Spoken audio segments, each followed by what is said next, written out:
kuna hali katika mwili wako, kuna dalili za magonjwa uko nazo ama magonjwa uko nayo ambayo hata ukitumia dawa za hospitali hazitakusaidia. Kwa maana zinaweza kukusaidia kwa muda, labda zile dalili zikapungua au zikaondoka kidogo, afu baada ya muda zinarudi. Na kwa nini inakuwa hivyo? Kama ugonjwa huu au magonjwa hayo au hali hizo unazosikia chimbuko lake ni katika saikolojia, ina maana upo kwenye mazingira yanayokuumiza ama kwenye mazingira ya unyanyasaji. Kwa mfano, umetoka kwenye mahusiano au umekuwa kwenye mahusiano ya manyanyaso kwa muda mrefu, au kwenye makuzi yako umelelewa katika mazingira ya unyanyasaji, au umekaa kwenye mazingira yenye kukuumiza kihisia kwa muda mrefu, inaweza kukupelekea magonjwa. Kuna sababu nyingi, mojawapo ni msongo wa mawazo. Unapokaa mahali ambako nafsi yako inaumia, taarifa inaenda kwenye mwili wako kwamba siko salama. Kwa hiyo unaanza kuwa na msongo, akili inakuwa inaishi kwa kupambana kusurvive, sio katika ile kuishi inavyopasa. Kwa hiyo nguvu yote katika mwili wako na damu inakuwa inapelekwa katika maeneo ambayo yatakusaidia kupambana. Kwa kunakuwa hakuna uwiano sahihi wa damu inavyotembea na virutubisho vya mwili wako.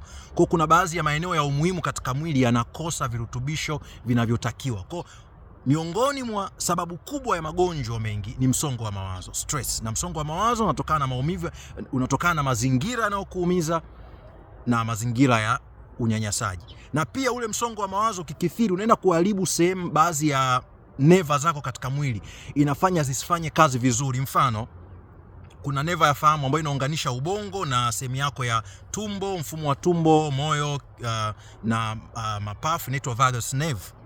Sasa ile ikipata shida ile kutokana na msongo wa mawazo, mawasiliano kati ya ubongo na mfumo wako wa umeng'enyaji wa chakula na mapafu na moyo yanaathirika.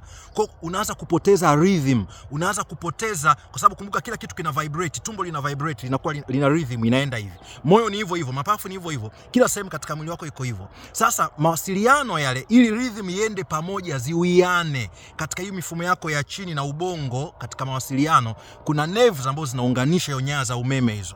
Kwa hiyo ikiathirika kufanya hiyo vagus kwa sababu ya stress, msongo wa mawazo mkubwa ambao unakuwa nao, kwa mawasiliano yanapotea, ndio pale inapelekea matatizo kama IBS, swala la kutokuwa na mmeng'enyo sahihi katika mfumo wako wa tumbo, mfumo wako wa chakula. Tunaita hali ya tumbo unakuwa kama unatetemeka hivi. Ukienda kupima huwezi kuona labda hauna vidonda vya tumbo wala tatizo jingine, ila tu vibration ya tumbo lako ni tofauti na vibration ambayo taarifa inapelekwa katika ubongo. Kwa hiyo kwa sababu ubongo unawasiliana na tumbo lako katika kusaidia kumeng'enya, kwa hiyo mawasiliano yanapokosekana pale, unakuta wakati mwingine muda ambao utakiwa chakula ukimeng'enye, muda huo chakula kimeng'enywe, kinakuja kumeng'enywa wakati ambao hukutakiwa umeng'enye. Kwa hiyo unakuta muda ambao umekaa utakiwa umetulia tu, tumbo inaanza kuunguruma huko ndani na vitu kama hivyo, gases na nini. Kwa kuna sababu ambazo zipo za kibiolojia kabisa, lakini kuna sababu ambazo ni za kisaikolojia, na hasa kama upo katika msongo wa mawazo, hiyo vagus ikiathirika, utapata shida mfumo wa chakula, utapata shida kwenye mapafu. Kuna dalili kama za asthma utakuwa unazihisi, na naongea practical sababu hata mimi kutokana na mazingira ya unyanyasaji ambao nilikaa kwa muda mrefu inipelekea hali ya dalili za asthma mpaka nikajihisi na asthma, ingawa nilikuwa nasema kabisa mimi sina asthma, hii sio asthma ya kawaida hii. Nilienda hospitali na daktari akasema kwa dalili zako hii ni asthma. Nikasema tupime, na kwa mazingira ya nchi zetu, kwa mfano kipimo kama cha asthma ni nadra. Kwa hiyo kuna hiyo hospitali nilienda, ni hospitali kubwa, lakini kwa kipimo siku hiyo hakikuwepo. So sikupata hicho kipimo, ila baada ya kutoka katika mazingira yalikuwa kiniumiza, nikaanza safari ya uponyaji, nikaanza kudili na matatizo ya kibiolojia. Kumbuka katika safari ya uponyaji haudili tu na matatizo ya kisaikolojia, unadili pia na matatizo ya kimwili ambayo uko nayo, ambayo itokana na mazingira uliokuwa nayo.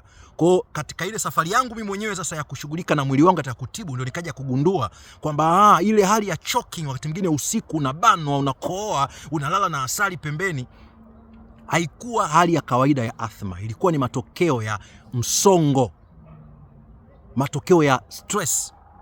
Kwa hiyo hivyo hata kwenye mapafu, kwenye moyo ni hivyo hivyo, na hata pia sehemu za mwili, mfano ngozi inachoka haraka, utakuwa unatumia vipodozi havitakusaidia, na utaanza kuona una age kabla ya wakati wako.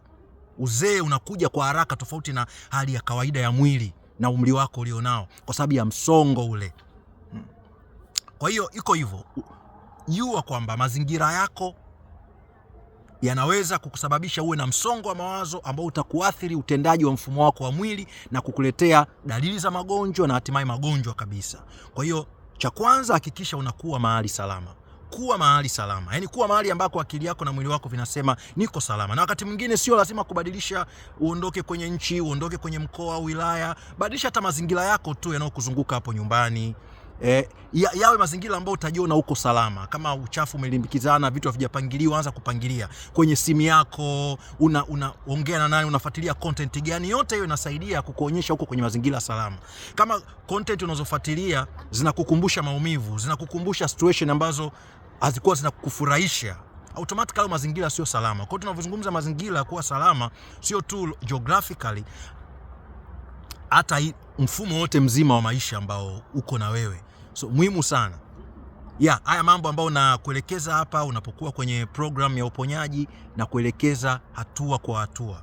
Tunaenda tunaenda kufanya mazoezi ya kisaikolojia ambayo yanaenda kukusaidia kukuleta katika hali ya utulivu, kufanya mwili wako utoke katika hali ya kujipambania uende kwenye hali ya kujiponya.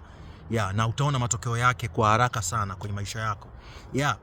Kwa hiyo ukiona unatumia dawa na bado tatizo kama ni ngozi au mapafu whatever inajirudia, badilisha mtazamo. Inawezekana sio jambo la kibiolojia tu, ni jambo la kisaikolojia.